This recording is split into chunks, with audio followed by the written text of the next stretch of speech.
వాళ్ళు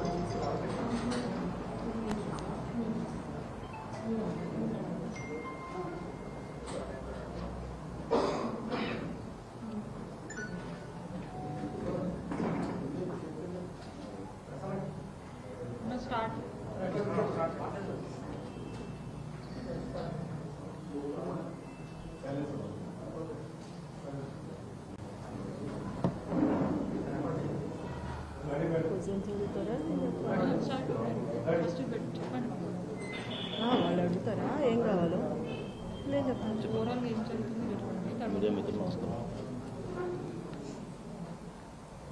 మీడియా మిత్రులందరికీ నమస్కారం. ఈరోజు ఇప్పటివరకు జరిగిన ఎన్నికలు ఏ డివిజన్కి వెళ్ళినా ఎక్కడ చూసినా ప్రజల్ని భయభ్రాంతులకు గురి చేస్తున్నారు. భయాందోళనకు గురయ్యి ప్రజలు కూడా భయపడి బయటికి రావట్లేదు. ఎవరు వచ్చినా ముందుగానే వాళ్ళని బెదిరిస్తున్నారు. డబుల్ బెడ్రూమ్ ఉంటే క్యాన్సిల్ చేస్తాము, 2000 పింఛన్ ఉంటే కట్ చేస్తాము. ఈ సవేరా ఫంక్షన్ హాల్ దగ్గర 150 మంది కూర్చున్నారు. బీఆర్ఎస్ టేబుల్ ఒక్కడు కూడా వేయనివ్వలేదు. వేసినా కూడా తీసి అవతలకు బారేశారు. ఎవరిని కూర్చొనివ్వలేదు. నేను వెళ్ళి అడిగితే గొడవ పెట్టుకున్నారు. స్కూటీల మీద వెళ్ళే వాళ్ళని కూడా ఆపి ఫలానా పార్టీకి మీరు కాంగ్రెస్ పార్టీకి వేయండి అని చెప్తున్నారు. ప్రతి ఆటోని జనం ఎక్కించుకొచ్చి అక్కడ 2 నిమిషాలు వాళ్ళతో మాట్లాడి డబ్బులు పంచుతా మీరు కాంగ్రెస్కి ఓటు వేయండి, వెయ్యకపోతే మిమ్మల్ని రేపటి నుంచి బయటికి రానేమో అని బెదిరించారు. అది మేము క్వశ్చన్ చేస్తే మమ్మల్ని కూడా మహిళలను చూడకుండా పిచ్చి పిచ్చిగా మాట్లాడారు. నేను సవేరాలో ఒక బూత్లోకి వెళ్తే 271లో నవీన్ యాదవ్ బావమరిది వెంకట యాదవ్ కూడా ఉన్నారు. నన్ను చూసి ఎమ్మటే బయటికి పరిగెత్తుకొని వెళ్ళిపోయారు. అంటే ఎప్పటి నుంచి 30 మంది నేను ఎటు వెళ్తే అటు నాకు కాపలా పెట్టారు. 2-3 ఎటు వెళ్ళినా ఒక 100 మంది దాకా నా వెనకమాల వస్తున్నారు. ఎటు వెళ్ళినా అంటే ఒక మహిళని ఇట్లా హింసిస్తారా? అంటే ఒక మహిళను తిరగనివరా? ఒక మహిళ ఇట్లా ఉండకూడదా? ఇంత అరాచకమా? ఇంత అన్యాయంగా చేస్తారా? బోరుబండలో కొట్టారు, టేబుల్ అయినవ్వలేదు, కుర్చీలు ఇసిరేశారు. రౌడీ షీటర్ వచ్చాడు బయటికి. ఒక రౌడీ షీటర్ని ఆంబోతులా వదిలేసి మీదకి రచ్చ చేసి వాడిని వెనక తీయకోకుండా కార్యకర్తలు ఏంటిది అని అడిగితే ఎఫ్ఐఆర్ బుక్ చేసి లోపల పడేస్తాను నోరెత్తితే అని అంటున్నారు పోలీసులు. నేను అక్కడికి ఎంటర్ వెళ్ళంగానే 20 మంది పోలీసులు వెళ్ళిపోయారు. ఎక్కడ వాళ్ళు అక్కడ. ఒక మహిళ వచ్చినప్పుడు ఉండాలా అండగా? వెళ్ళిపోతారు ఏటాళ్ళు అటు పారిపోయి. ఇంత దొంగల్లాగా ఎందుకు చెప్పండి? పోలీసు సోదరులకు ఒకటే చెప్తున్నా, నేను జెన్యూన్గా ఉండండి. ఒక మహిళకి సపోర్ట్ చేయమని నేను అడగట్లేదు. ఎవరి పని వాళ్ళని చేసుకునివ్వండి. అంత భయపడాల్సిన అవసరం ఏముంది? ఒకళ్ళ కింద పని చేయట్లేదు కదా మనం. అంత భయపడి నన్ను భయపెట్టాల్సిన అవసరం ఏముంది? ఏ డివిజన్లో ఏ బూతులకి వెళ్ళినా ఇదే గొడవ. ఇప్పుడు కూడా బిర్యానీలో డబ్బులు పెట్టిస్తున్నారు. అంత కర్మేం పట్టింది? అంత ఓడిపోతామని అంత భయం ఎందుకు వేసింది? ప్రజల్ని మభ్యపెట్టి భయపెట్టి ఇళ్లలోంచి బయటికి రానివట్లా. ప్రజలకు ఒకటే విజ్ఞప్తి చేసుకుంటున్నా, నేను ఎవ్వరూ కూడా భయపడుకోకుండా బయటకు వచ్చి ఇంకా 4 గంటల టైం ఉంది. దయచేసి ఓటు వినియోగించుకొని ఓటు వేసి మీరు రౌడీజాన్ని అరికట్టి రేపు ఇలాంటివి లేకుండా ఉండాలంటే ప్రతి ఒక్కళ్ళు బయటకు వచ్చి ఓటు వేయాలి. ఇంతకుముందు అధికారంలో ఉన్న బీఆర్ఎస్ పార్టీ ఇలాంటి ఎలక్షన్స్ చాలా చేసింది, కానీ ఎప్పుడు చేయలేదు. నేను చూసినంతలో ఎప్పుడూ జరగలేదు. ఫస్ట్ టైం నేను చూడటం. ఇట్లా ఉంటుందా అని ఇప్పుడే చూసాను. నేను ఇన్ని సంవత్సరాల్లో ఎప్పుడు కూడా చూడలేదు. నేను నా భర్త ఇన్ని ఎలక్షన్స్లో ఉన్నప్పుడు కూడా ఇలాంటిది ఎక్కడా వినపడలే. నేను స్టేట్లో ఉన్న ఆకు రౌడీలు మొత్తం తీసుకొచ్చి పెట్టుకున్నారు. అంత దౌర్భాగ్యమా? అంత భయం ఎందుకు? అంత భయపెట్టాల్సిన అవసరం ఏముంది? దయచేసి మళ్ళీ చెప్తున్నా, ఓటు హక్కు వినియోగించుకోండి బయటకు వచ్చి. ఇట్లాగే ఉంటే మళ్ళీ రేపు ఈ గోండారాజ్యమే ఉంటుంది. మీరు కనుక పార్టీని గెలిపించుకుంటే రేపు మీకు అండగా ఉంటుంది. ఇప్పుడు ఏం జరిగినా నేను చూసుకుంటాను. ప్రజలందరినీ మీకు అండగా ఉంటా, మీ వెనకమాల నిలబడతా, పార్టీ అండగా ఉంటుంది. ఏదైనా సరే 13వ తారీఖు వరకు ఎంత ఇబ్బంది అయినా పెట్టండి, ఎంతైనా భయపెట్టండి, కానీ 14వ తారీఖు తర్వాత మాత్రం మాదే. అప్పుడు చెప్తాం ఒక్కొక్కళ్ళ పని ఎవడేంటనేది. అప్పుడు చూసుకుంటాను. నేను ఎవరేం చేశారో ఇవాళ గుర్తుపెట్టుకుంటాను. పనికి మాలిన ఆకురౌడి కూడా నోరెత్తి మాట్లాడుతున్నాడు ఇవాళ. పోలీసులు కూడా మహిళలను చూడకోకుండా ఎట్లా పడితే అట్లా మాట్లాడుతున్నారు. ఇందాక ఎవరు అతని పేరు?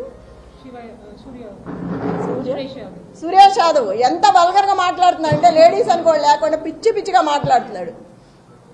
ఎన్నికల కమిషనర్కి నేను ఒక్కడే విజ్ఞప్తి చేసుకుంటున్నాను, ఒక మహిళగా మిమ్మల్ని అడుగుతున్నా, నేను ఎంత చేస్తుంటే కూడా మీరు చూస్తూ కూడా ఊరుకున్నారు. ఒక మహిళని ఇట్లా చేస్తుంటే మీకు ఇప్పటికే తెలుసుంటాయి అన్నీ. నేను దయచేసి మిమ్మల్ని అడుగుతున్నాను, ఒక కోరుతున్నాను, మీరు బయటకు వచ్చి జరిగేదేదో చూసి ఏది కరెక్ట్గా ఉందో వాళ్ళకి చెప్పి అట్లా చేయించండి.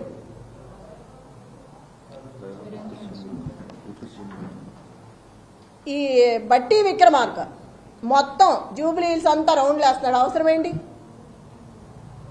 ఎమ్మెల్యే ఎవరు పేరిందా కూర్చొని ఉన్నాడు టేబుల్ దగ్గర? ఐలయ్య. అతనికి ఏం పని టేబుల్ దగ్గర? చిటీలు ఇవ్వడం అవన్నీ అతనికి ఏం అవసరం? అసలుకి వీళ్ళందరూ రావాల్సిన అవసరం ఏంటి? విప్పులు కానీ ఎమ్మెల్యేలు కానీ మినిస్టర్లు కానీ వీళ్ళందరూ రాత్రి నుంచే తిరుగుతున్నారు. అవసరం ఏంటి జూబ్లీ హిల్స్లో వీళ్ళకి?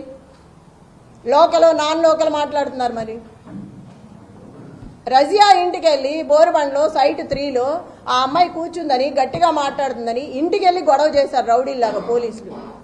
ఆ అమ్మాయి మీద కూడా గొడవ చేశారు కూర్చోవద్దని.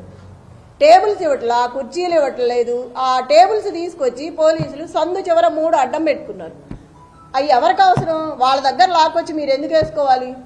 ఆ కుర్చీలన్నీ విసిరేసి వాళ్ళు ఎట్లా కూర్చుంటారు? నైట్ అవుతుందో ఎంత టైం అవుతుందో తెలియదు. మహిళలు ఉన్నారు, ప్రెగ్నెన్సీ ఉన్నారు. అక్కడ అంతమంది జనాన్ని భయపెట్టి టేబుల్స్ తెచ్చి బయటకు వేసుకోవాల్సిన అవసరం ఏంటి? ఇంత దౌర్జన్యమా? పోలీసులకు కూడా ఉండాలి కదా, మనం ఏం చేస్తున్నాము, ఇది తప్ప ఒప్ప అని తెలియదా? చిన్నపిల్లలేం కాదు కదా. అదేమంటే క్వశ్చన్ చేస్తున్నారు తిరిగి. ఆ క్వశ్చన్ చేసే ముందు మనం ఏం చేస్తున్నామో తెలియాలి కదా. మాట్లాడితే సీఏ అంటారు, ఏదేదో మాట్లాడుతున్నారు, నాన్నే భయపెడుతున్నారు వెళ్తుంటే. అంత 30 మంది 50 మంది 100 మంది పెరుగుతూనే వస్తున్నారు కానీ తగ్గట్లేదు. 2 నిమిషాల్లో వస్తున్నారు. మరి ఎవరు చెప్తున్నారో నాకు తెలియదు. నేను ఎక్కడికి వెళ్తే అక్కడికి వస్తున్నారు నాతో పాటు, గుంపుగా వచ్చేస్తున్నారు.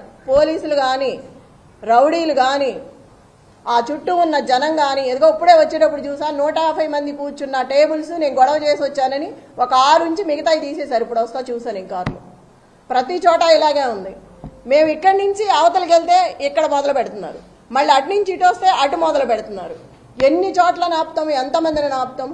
బిర్యానీలో డబ్బులు పెట్టిన దౌర్భాగ్యం కాంగ్రెస్ పార్టీది. అంత అవసరమే వచ్చింది నీకు? అంత రౌడీయిజం చేయాల్సిన అవసరమే ఉంది? మొత్తం సిటీలో ఉన్న స్టేట్ మొత్తం రౌడీలందరినీ పెట్టుకున్నావు తీసుకొచ్చి. ఎంతమందిని బెదిరిస్తావు? పక్కనే పెట్టుకున్నాడు, కవర్లో పెట్టి ఒక్కొక్కళ్ళకు పంచుతున్నాడు. చూసాము, పోలీసులు కూడా చూస్తున్నారు పక్కన, ఏమంటలేదు వాళ్ళని. మా దగ్గర సెల్లులు ఉంటే తీసి బయట పెడుతున్నారు లాక్కొని. ఒక క్యాండిడేట్ ఫోన్ కూడా దగ్గర ఉండనివరా? క్యాండిడేట్తో ఒక మనిషిని కూడా రానివరా? ఎట్లా రాకుండా? లోపల ఎవరు కూర్చున్నారు ఏంటో మనకు తెలియాలి కదా. అట్లా కూడా అలౌ చేయట్లేదు. వాళ్ళని మాత్రం 10 మందిని అలౌ చేస్తున్నారు. అడిగితే నవ్వుతున్నారు.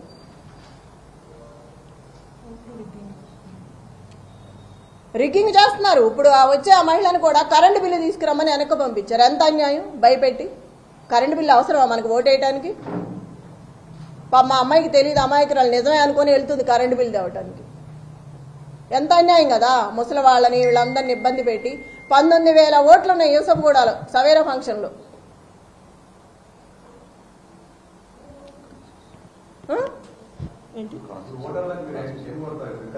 వికలాంగులకి ఎన్ని పెట్టాలి? వీల్ చైర్స్ మనం 19,000 మంది అంటే ఎన్ని పెడతాము? 10 బూతులు ఉన్నాయి వికలాంగులకి, 2 ఉన్నాయి అక్కడ. ఆ రెండిట్లో ఎంతమంది అని లోపలికి వస్తారు, ఎంతమందిని అని తీసుకొస్తారు? ఓటింగ్ ఎప్పుడే ఎంచుకుంటాము? ఇది ఎంత అన్యాయం చెప్పండి. ఇటు నుంచి ఇటు వస్తే ఇటు వెళ్తున్నారు, అటు నుంచి ఇటు వస్తే అటు వెళ్తున్నారు. ఎంతమందిని ఆపుతాము? ఎంతమంది రౌడీలు, ఎంతమంది గూండాలు అక్కడ? ఫస్ట్ టైం చూస్తున్నాం సిటీలో ఇట్లా. రేపు నుంచి జనాలనే బతకనిస్తారు వీళ్ళు ఇంత అన్యాయంగా. అధిష్టానం అంతా ఆడవైపే ఉంది, సపోర్ట్ ఉంది, ఎవ్వరూ లేరు. బీఆర్ఎస్ పార్టీ అంటే గొడవే చేస్తున్నారు కానీ ఒక్కళ్ళని కూడా అలౌ చేయట్లేదు. టేబుల్స్ ఇట్లా, కుర్చీలు ఇట్లా. ఎవరికి చెప్పాలి? వాళ్లే ఇలా ఉంటే అధికార పార్టీ ఎవరికి చెప్తాం మనం? ఎవరు కంప్లైంట్ తీసుకోవట్లేదు ఇచ్చినా కూడా. ప్రజలందరికీ ఒకటే మనమే మళ్ళీ చెప్తున్నా నేను, అందరూ బయటకు వచ్చి ఓటు హక్కు వినియోగించుకొని సహకరించండి. ఒక మహిళకి నాకు సపోర్ట్ చేయండి. రౌడీ రాజ్యం అంటే ఇక ముందు కూడా మీరు అన్నీ తెలుసు, నిన్నటి వరకు అన్నీ చెప్పాము. మీరే ఆలోచించుకొని బయటకు వచ్చి ఓటు వేయండి. జరిగేదంతా చూస్తున్నారు మీరు. అందరికీ మళ్ళా ఒకసారి చెప్తున్నాను, 6 గంటల వరకు 4 గంటలు సమయం ఉంది. అందరూ బయటకు వచ్చి ఓటు హక్కు వినియోగించుకోండి. దయచేసి కేసీఆర్ గారిని గెలిపించుకోండి. నాకు ఇట్లా చూస్తుంటే ప్రతి ఒక్కళ్ళు చెప్తున్నారు, ఇప్పుడు వెళ్తే గోపన్న ఉంటే ఇట్లా జరిగేదే కాదు, గోపన్న లేడు కాబట్టి ఎంత హింసిస్తున్నారు మమ్మల్ని. నిజమే, నేను కూడా ఇవాళే ఫస్ట్ టైం గట్టిగా మాట్లాడుతున్నాను. ఎందుకంటే నాకు ఆవేశం వస్తుంది, ఎంత రౌడీయిజం చేస్తారా అని. ఒక మహిళగా కూడా నేను తట్టుకోలేకపోతున్నాను. తోటి మహిళలను కూడా ఇబ్బంది పెడుతున్నారు వస్తా అంటే. ఓటు వేయకపోతే రేపు మీ సంగతి ఉంటుందని నన్ను బెదిరించాడా. ఆ నల్లగా ఉన్నాడు, ఏం పేరు, నవీన్ యాదవ్ మనిషి, ఆ 150 మందిలో ఉన్నాడు. రేపు చెప్తాను ఈ సంగతి అంటున్నాడు. నన్నే బెదిరిస్తున్నాడు, రేపు చూస్తాను ఈ సంగతి ఏందో అని. ఎంత అరాచకమా. ఏడిస్తే ఏడిసానంటారు, నవ్వితే నవ్వానంటారు. ఏంది పిచ్చి గొడవలన్నీ? బాధ రాదా మనిషి అన్నాక? అడిగితే అడిగామంటున్నారు. మీరందరూ కూడా చూస్తున్నారు కదా, మార్నింగ్ నుంచి అందరూ వచ్చారు కదా, తీసుకున్నారు, జరిగిందంతా చూస్తున్నారు.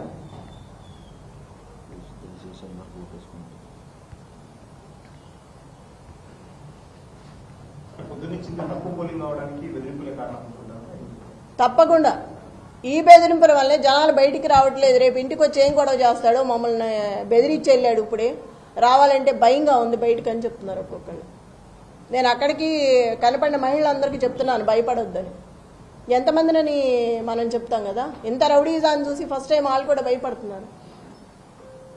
పిల్లలు ఉంటారు ఇళ్లలో, రేపు మేము ఇట్లా వచ్చామనుకో వాడు మమ్మల్ని ఏం చేస్తాడో, బయటకు వచ్చి మేము ఓటు కోసం వచ్చినా వద్దన్నా కూడా డబ్బులు పెట్టి వెళ్తున్నాడు ఇంట్లో. ఇప్పుడే పంచారు, 2 సందుల్లో పంచారు, పోలీసులు నుంచోనే ఉన్నారు, ఏం అంటలేదు. మేము వెళ్తే మమ్మల్ని వెళ్ళిపోమని గొడవ చేస్తున్నారు.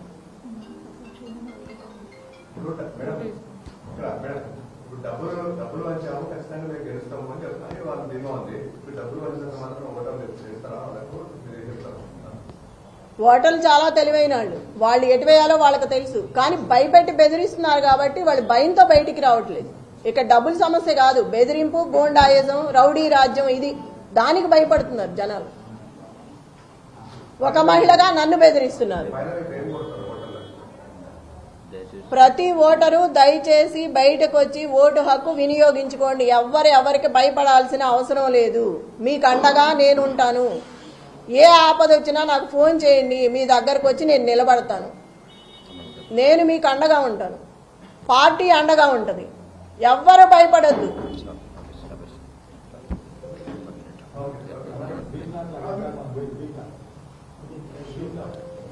అవి చాలా ఉన్నాయి, చాలా చోట్ల, ఒకటని కాదు.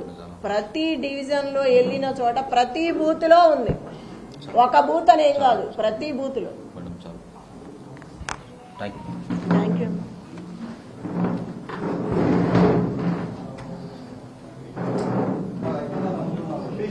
అంటే ఒక మహిళగా భయపడుతున్నారు నాకు. అంటే ఈ మహిళ గెలుస్తుందని తెలిసిందేమో నన్ను బెదిరిస్తున్నారు. ఎక్కడ గెలుస్తుంది ఇవిడ అని తెలిసి ఇంకా ఎక్కువ చేస్తున్నారు. నాకే ఇలా ఉంటే రేపు జూబ్లీహిల్స్ కాన్స్టిట్యున్సీలో ప్రజలందరూ ఎట్లా ఉంటారు? ఓటుకు 5,000 బిర్యానీలో పెట్టి, ఆ తెలివితేటలకు కూడా మెచ్చుకోవాలి. ఎవడిచ్చాడు ఐడియా బిర్యానీలో పెట్టిమ్మని? నమస్తే.